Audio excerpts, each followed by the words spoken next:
حافظ ابن عساکر رحمۃ اللہ علیہ نے تاریخ دمشق کے اندر ایک واقعہ لکھا۔ وہ کہتے ہیں کہ ایک آدمی نا خچر پر، دمشق سے دیوانی ایک علاقہ ہے، وہاں تک سواریاں لے جایا کرتا تھا۔ ایک دن اس کے پاس ایک بندہ آیا، اس نے کہا کہ میں نے فلاں علاقے میں جانا ہے۔ اس کو بٹھا لیا، اسے لے جا رہے تھے، وہ آدمی اس کو لے جا رہا تھا کہ راستے میں اس نے کہا کہ اس راستے پر نہیں جانا، اس راستے سے یہ ذرا قریب پڑتا ہے۔ وہ کہنے لگا یار مجھے یہ اس راستے کا علم نہیں ہے۔ میں نے کہا نہیں تم اس راستے پر چلو، مجھے تو علم ہے نا، مجھے بڑی جلدی ہے۔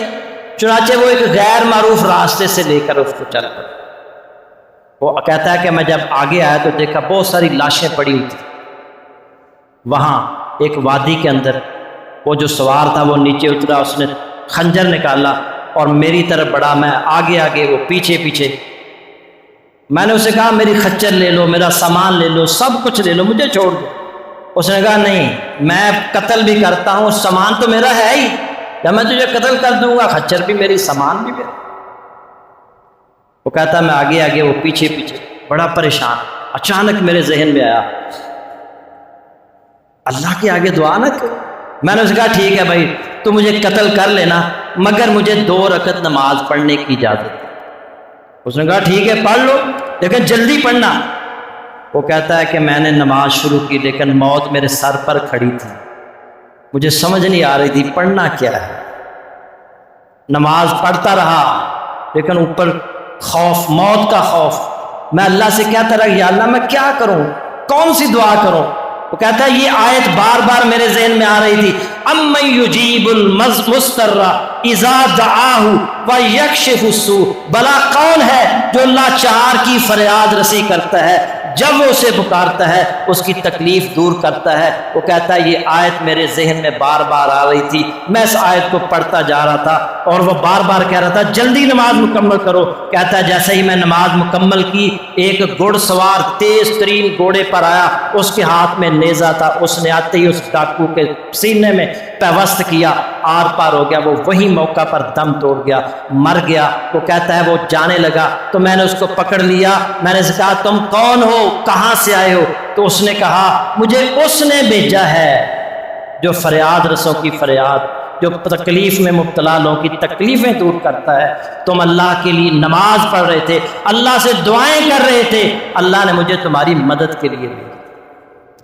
تو میرے بھائیوں، مشکلوں کا حل کیا ہے؟ ہم نماز ہی نہیں پڑھتے۔ جب نماز نہیں پڑھیں گے تو کیسے ہماری مشکلات؟ یہ ہمارے جو مسجد کے اندر ائمہ ہیں، خطباء ہیں، کیا ان کی جو ہے نا وہ معاوضہ دیا جاتا ہے، لیکن کوئی پریشان دیکھا کبھی آپ؟ لوگوں کے آگے گڑ گڑاتا، کچھ ایسے ہوتے بھی ہیں، کبھی لوگوں کے آگے ہاتھ پھیلاتا دیکھا ہے آپ؟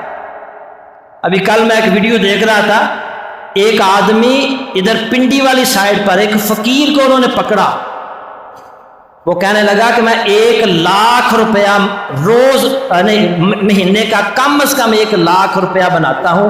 انہوں نے بتایا اس کی 50 ایکڑ زمین ہے، کئی گاڑیاں ہیں، 50 ایکڑ، کئی پلاٹ اس نے بنا لیے ہیں، اور مانگ رہا ہے لوگوں کے آگے ہاتھ پھیلا۔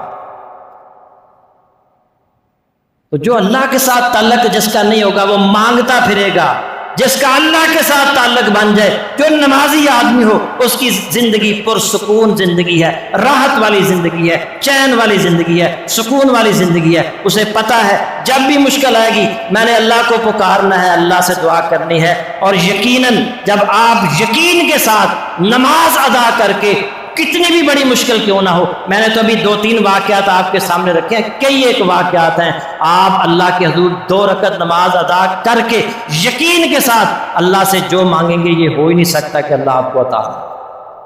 میرے بھائیوں، یہ عہد کریں کہ نماز کبھی نہیں چھوڑ، نماز کے ساتھ ساتھ اگر اللہ توفیق دے نوافل بھی پڑھیں، سنتیں بھی ادا کریں، اللہ تعالیٰ عمل کی توفیق عطا فرمائے۔ وآخر دعوانا الحمدللہ۔